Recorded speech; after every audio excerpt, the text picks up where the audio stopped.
In the previous class, we talked about on-the-job training, which means training within the premises of the organization. So today we're going to off-the-job training. And why do we call it off-the-job training?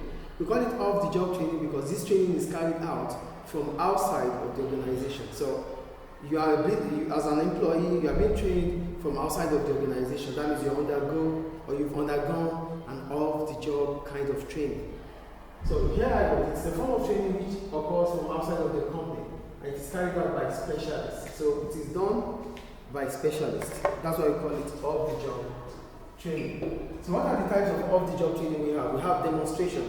I want to talk about demonstration. It simply means the trainer shows the trainee certain way of doing things, and the trainee learn in return to do the same thing as the trainer. That is demonstration. So I want trainer shows trainee how to perform specific tasks. Then the trainer or the trainee in return do the same task. That is demonstration. The second one is workshop. For workshop, we're talking about hands-on skills. So this means the trainer put the trainee through some hands-on job or task, then the trainee understands how to do it. The third one is classroom lecture, like I'm in the classroom now, but it is done outside of the organization, which simply means the trainer delivers content to a group of trainees. Then we have conference. When we talk about conference, it simply means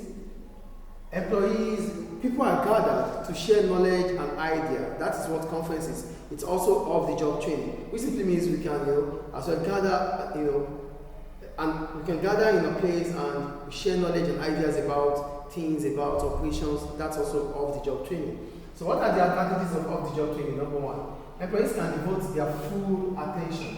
How will employees devote full attention? They're going to be able to devote full attention because there's no distraction about work-related issues when it is off-the-job training. Remember, in on-the-job training, one of the problems about on-the-job training is that trainee or trainer might be distracted based on work-related issues. But with off-the-job training, trainees and trainers will fully concentrate on the bone of contention.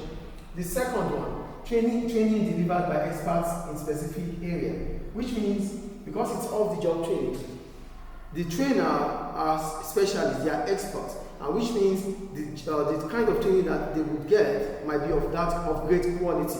So training is of great quality because it's being delivered by specialists or experts. The third one, opportunity to exchange ideas with others. Like I said, one of the methods of off-the-job training is through conference. And with conference, it means organize events to gather people to share ideas. So with off-the-job training, it is an opportunity for people to learn new ideas, new skills, and new knowledge. So these are the advantages or benefits of off-the-job training. Then what are the problems or setbacks of off-the-job training? Number one, it is expensive when you compare it to on-the-job training.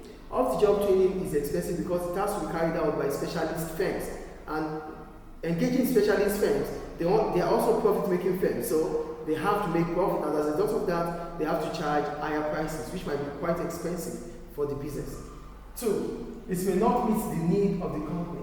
Because it's off-the-job training, they are general. It's not a firm, or it's not a training, or it's not a training center that meets the needs of your organization. So it's not made specifically for your company or for your employees. It's made for all employees cut across the world. So the kind of training employees get through off-the-job training might not meet the specific needs of the company. And more so, companies might not be able to give them access to their ways or methods of operation. So that means some things still need to be trained at workplace. And the last one, lost productivity. Lost productivity in the sense that firm employees or trainees will not be able to be present at workplace to produce output. And remember, productivity is output divided by input. In as much as output is not produced, there is no productivity. So with off-the-job training, it simply means people are not at work, are not present at workplace, and which means output is lost. So these are the advantages and disadvantages of off-the-job training. Thank you.